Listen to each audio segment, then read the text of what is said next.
This morning, Beto ORourke on the Second Amendment and how, if elected, he would work with the Republican legislature. Texas House Democrats are losing notable names to retirements and the Republican Party. State Rep Chris Turner, chairman of the House Democratic Caucus, with his outlook toward 2022. The Republican National Committee making quiet investments in Texas, focusing specifically on one part of our state. We'll talk to the RNC about its plan and how it might pay off. And a final federal report blames the February power outages primarily on natural gas supplies. With Texas remaining at risk, we'll ask whether this now changes anything for lawmakers in the interim. Inside Texas Politics with Jason Whiteley starts now. Good Sunday morning to our viewers all across the state. I'm Jason Whiteley, and we will begin this morning, as we always do, with the top political headlines here in Texas. Beto ORourke already proving to be a competitor in the race for Texas governor next year. Within 24 hours of announcing his candidacy, he had raised $2 million. That is a record for any candidate in Texas. Two recent polls have shown that in a head-to-head matchup, ORourke and Greg Abbott could be a competitive race. Here's an update on a guest we had on a few weeks ago. School districts are now responding to State Rep Matt Krause there. He's the Fort Worth Republican who sent a letter to school districts across Texas asking if they had specific books on campus about race and LGBTQ issues, among other things. Districts are now writing Krause back saying he'll have to first pay them to conduct those searches, and in some cases it will add up to several $1,000s per district. Some notable names are leaving the state legislature. Among the retirees, State Rep Garnet Coleman on your screen. He's a Houston Democrat who has been a fixture in the Texas House for 30 years. Representative Coleman is leaving for health reasons. He has struggled with diabetes lately and had to have part of his leg amputated this summer. Let's begin with Texas Democrats in the House, though. They are losing another member, not to retirement, but to the Republican Party. State Rep Ryan Guillen from South Texas switched parties last week. His former colleagues say that Guillen did so simply to get reelected. Our first guest is State Rep Chris Turner. He chairs the House Democratic Caucus and joined us from his district. Mr. Chairman, welcome back to our program. We appreciate you being here. Let's start with State Representative Ryan Guillen from down in South Texas. He announced that he is switching parties. He's leaving Democrats, becoming a Republican. The GOP, though, chopped up his district during redistricting. And you said instead of staying and fighting that he chose to join them. Guillen, on the other hand, says that he no longer agrees with Democrats on a number of issues. My question is, did you guys have a conversation before this happened?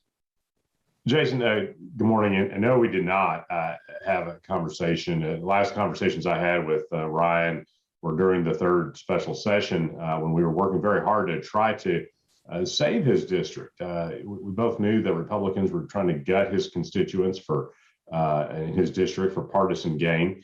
And we were working on different scenarios to try to keep his district intact. And obviously, the Republicans chose not to do that. So, I was disappointed that Ryan chose to switch parties, and I heard what he said the other day. And I like Ryan a lot, but I don't think he believes those things that he's saying. Ryan's been a key vote for with Democrats on our priorities like Medicaid expansion. He's stood with us voting against the so-called Republican election integrity bill, the anti-voter bill, and so I don't know how well he's going to fit in his new party, but clearly he's decided it's important that he try to stay in office, and that's the way he's decided to go about it. Representative Turner, with Guillen's departure and with retirements, even notable ones like Garnet Coleman, who's been a fixture there for 3 decades, Democrats have even further ground to make up in 2022. What is your plan to do that as chairman of the House Democratic Caucus? Look, I think that Democrats are going to gain a seat in Tarrant County. We're going to gain a seat in Collin County and in Fort Bend County. While we're going to have some challenges elsewhere, like we just talked about in Representative Guillen's area.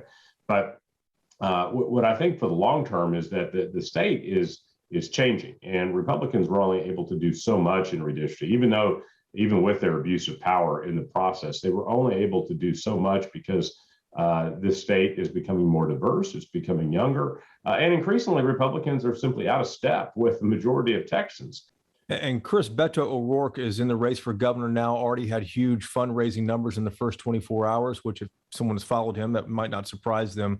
What do you expect, though, he's going to bring to Democrats down ballot next year?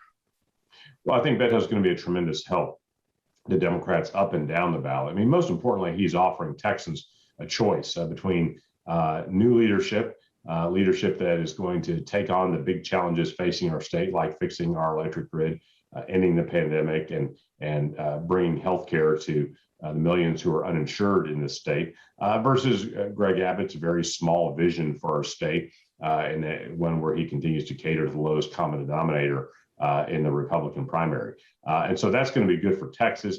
It's definitely going to be good for the Democratic Party. And we saw in 2018 when Beto ran for the Senate, it had tremendous effect up and down the ballot, and Democrats gained seats in the House and in Congress. And so I think that we'll see a similar dynamic this time, and I'm excited Beto's running. The Republican National Committee is going to be on our program a little later here, discussing its investment in South Texas. As you know, the GOP is making inroads there. It has the mayor of McAllen, who is a Republican. It won Zapata County in 2020. President Trump did. Do you think Republicans are on the verge of cracking the big blue wall in South Texas? No, I don't. I think Republicans are competing in South Texas, and I think the Democrats have to work harder in South Texas, and I think we all know that. And I think that's why you've seen Beto in the very earliest days of his campaign spend time in South Texas. I think that's very smart, and I think he'll be there a lot. I think other Democratic candidates will be there a lot, and I think our Democrats in the legislature in South Texas are going to redouble their efforts to make sure that South Texas stays a Democratic area. But you know, we welcome the competition, and the Republicans are welcome to go and compete down there. But I'm confident our Democratic candidates and office holders are going to remain strong in South Texas and keep South Texas in the Democratic column. Representative Turner, we appreciate the time as always. Thank you. Thanks, Jason. Let's talk more about Texas Democrats in 2022. Representative Ryan Guillen there of Rio Grande City is switching parties. He's becoming a Republican. Representative Joe Deshotel from Beaumont is retiring after 2 decades. And Houston's Garnet Coleman is leaving the legislature as well. So what does 2022 look like for Democrats? We're asking Ross Ramsey to get out his crystal ball this morning. Ross is the co-founder and executive editor of the Texas Tribune in Austin, as always. Ross, good morning to you. Good morning, Jason. There's always a chance I'm going to have to glue my crystal ball back together, but we could try. It's been broken many times, I'm sure, especially on this program here. These seats we're talking about, Guillen, well, Guillen's a little different, but Deshotel and Beaumont and Garnet Coleman, they aren't in danger of flipping, but Democrats are losing some important players with these 2 guys alone. How big of a deal are these losses for Democrats? Well, I think the Coleman loss in particular is a huge one. He's been one of the stalwarts among the Democrats in the House, one of the people you could look at on the floor of the House. There's 150 members. And if you kind of know your way around in there, you can pick out 10 or 12 of them, and those are the people to follow, and they'll tell you how the whole thing's going. Garnet's been one of those for a long, long time, and that's going to be a deeply felt loss. Deshotel's been there for a while, not as powerful as Coleman, but you know that's also a tall tree. The Guillen thing is a little different because it's a Democrat changing party in a part of the state where Republicans did unexpectedly well in 2020. They're trying to cement those wins. They did some of it drawing redistricting maps, and now they're getting members like Guillen, who's a conservative Democrat, to flip. Yeah, that'll be interesting to see how it plays out. Quickly on this next one here, too. The federal report on the deadly February power outage is out. It blames natural gas, lack of supplies there. Any chance this moves the lawmakers, the legislature, to do anything in the interim? I think that and a couple of other things in this report might move them. They did a similar report after the Dallas freezes in 2011, right, and the legislature ignored them. The legislature came back this time, did some things, but left a lot of things on the table. One of them is the natural gas thing. Another is they delayed a requirement for winterization. All of that could play into the election this year. Yeah, indeed so. Ross, thanks a lot. Back to you in a moment. Coming up, our conversation with Beto ORourke on the Second Amendment and, if elected, how he could govern with the Republican legislature. And the Republican National Committee making quiet investments in Texas. Is this offensive or defensive? We'll talk to the RNC in a moment. You're watching Inside Texas Politics. Welcome back to Inside Texas Politics. 90 minutes after announcing that he is running for governor, Beto ORourke called in from his kitchen in El Paso to join Y'all-ticks, our political podcast. We want to share part of the conversation we had where we asked him about the Second Amendment and, if elected, how he could govern with a Republican legislature. I think most of us in Texas agree that we shouldn't have to worry about our family members or our friends or neighbors being shot up with weapons that were designed for use on a battlefield. And I also think most of us agree that the extreme gun laws that Abbott has signed, including a permitless carry bill that would allow anyone to carry a firearm, including the 35,000 Texans who'd been denied a license to carry or had had their license to carry revoked, or the tens of thousands more who knew better than to request one because law enforcement would have probably denied it. They know that we can't have those kind of extreme policies. So let's end permitless carry. Let's move forward with the things that most of us can agree on, like a universal background check or an extreme risk protection order. Or my friend Rhonda Hart, who lost her daughter in the Santa Fe high school shooting, she recommends that we have safe storage laws in our state. We are a proud gun-owning people here in Texas. And like most of my fellow Texans, I grew up in a household with guns. And I grew up learning the responsibility of owning and using a firearm. In my case, from my great uncle Raymond, who was an El Paso County Sheriff's deputy and jail captain. He's the one who taught us how to shoot. So let's use that knowledge and that experience and make sure that we protect the Second Amendment and also protect the lives of our fellow Texans. I think we can do that. I know we can do that. If elected governor, it's still likely you'd have to work with the Republican legislature, like you just mentioned. How could you effectively do that, though, Congressman, without spiraling Texas down into the mess that we see D.C. is in with all that gridlock? I'm so glad you asked this. I spent 6 years in Congress, one of the great honors of my life, serving on the Veterans Affairs Committee and going to work for those who put their lives on the line for this country. Jason, every single one of those years that I was in Congress, I was in the minority with the Republican majority. So I could either give up or I could get to work. And that's what I did. I found the common ground, proposed legislation, for example, to extend greater mental health care benefits to veterans who were dealing with post-traumatic stress disorder or traumatic brain injury or the other signature wounds and conditions of service to this country. And I had to compromise on that bill a little bit to get Republican support, but we got that done. We got it passed in the House, a version passed in the Senate, and ultimately had it signed into law by President Trump, someone with whom I agree on almost nothing. But on this, we could find enough agreement to get the job done for those that we wanted to serve. I want to bring that same approach as governor in working with the legislature, Republicans and Democrats alike. You can hear our entire interview with Beto ORourke on the latest episode of Y'all-ticks. It is out now wherever you get your podcast. Quick note, though, we have also invited Governor Abbott to join us on a future Y'all-ticks episode as well. You know, over the past few days, Beto ORourke has spent some time in South Texas along the border. 5 stops there, to be exact. It's traditionally blue there and a must-win for Democrats, but Republicans are making investments there as well. Specifically, the Republican National Committee is opening community centers in Laredo, in McAllen, San Antonio, and most recently in Coppell in Dallas County. We spoke to Alex Keeler from the RNC about the purpose behind all this. Alex, welcome to the program. Tell us what these centers are, exactly what happens there. I mean, is something run out of them, or can people come watch TV, learn about the RNC? What's going on? Yeah, so these centers are actually really an innovative thing from the RNC. Mostly, you've got field offices across different states and across the state, right, to make phone calls and also to knock doors. Well, these centers are actually going to be innovative in a way that we're going to have movie nights, we're going to have potluck dinners, right? We're going to have job trainings, we're going to have different things, Second Amendment trainings. So people can come to these centers, right, to learn about the Republican Party, while they also learn about some different things, and what we're about, and how Hispanic values, how minority values are also conservative values. Alex, in 2020, though, Joe Biden got 90% of the black voters, 63% of Asian voters, 58% of Hispanic voters. Clearly, carried all the minority communities in Texas alone. Does the RNC see the biggest opportunity with Hispanics? We see it all over the place, to be honest, in all minorities. The community center in Coppell in Dallas is to reach out to Indian Americans. It's to reach out to Asian Pacific Americans. So while minorities have generally gone for the Democrat Party in the past, we're seeing large movements from all those communities, including Hispanics, especially in South Texas, which is why we've got all those offices down there. In Zapata County, down in South Texas, which is 95% Hispanic, that went for Hillary Clinton in 2016 by 33 points, and then it flipped to Donald Trump in 2020.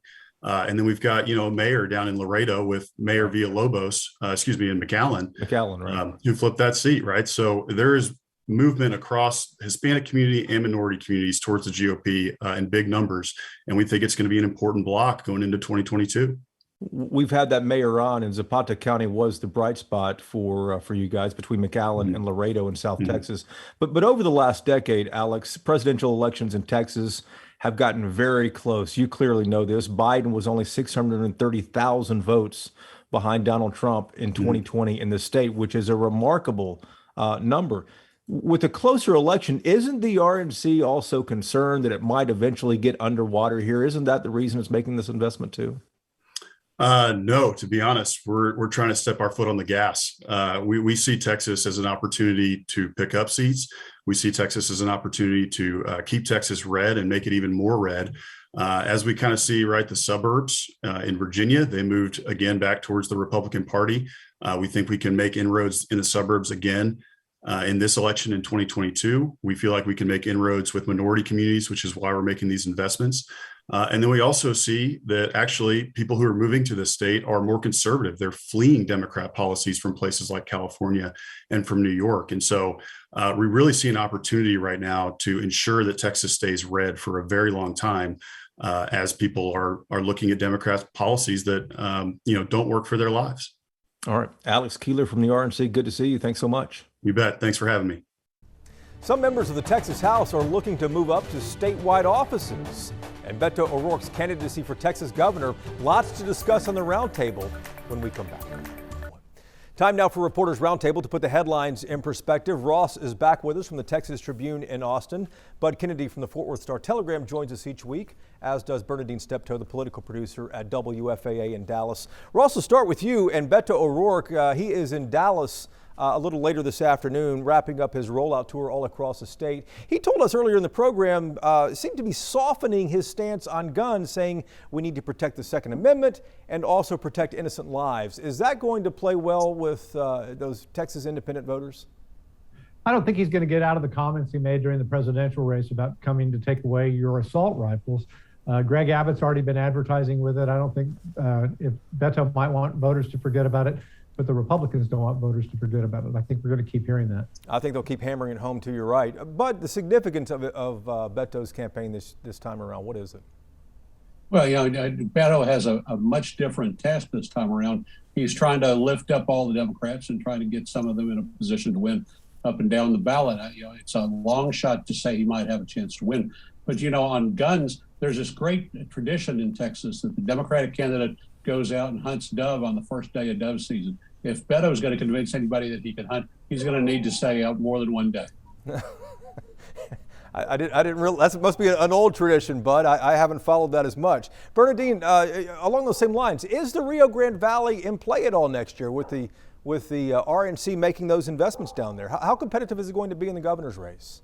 I think every area in Texas will be competitive, especially down there, because you have seen Republicans where they have made strides in those areas. But I think that every area, and I don't think the Democrats will say that it's not competitive, and I think the Republicans will continue to say that it's competitive. But I think that every area in Texas will be competitive next year. But I want to ask you about candidate filing underway as well, too. Some interesting names are popping up. Michelle Beckley and Jay Kleberg are both in the running for statewide offices here. Any other names surprise you on this? Well, and Kleberg will have some money. He's a South Texas ranching family, but that's pretty deep down the ballot. I don't know how many people will switch over from the Republican to the Democratic side in the middle of the ticket just because they like somebody who's running for land commissioner. I think what's surprising is we don't have as many Democratic names yet. We don't, the ticket isn't full, and Democrats are a little slower to fill out the race. It's going to be an uphill slog. It sounds that way, Ross, where it might be an uphill slug for Texas Democrats. They look pretty thin right now. What do you think we should expect now that Beto's on the ticket? Is he going to help fill out the ballot, down ballot? Well, we've got a couple more weeks for people to sign up. They might feel better knowing that there's going to be $100 million or $150 million race up at the top of the ticket to draw voters to the polls. They've seen some other people get in, but the Democrats don't seem to be, the candidate Democrats don't seem to be as enthusiastic this time so far. And Bernadine, why do you think that is?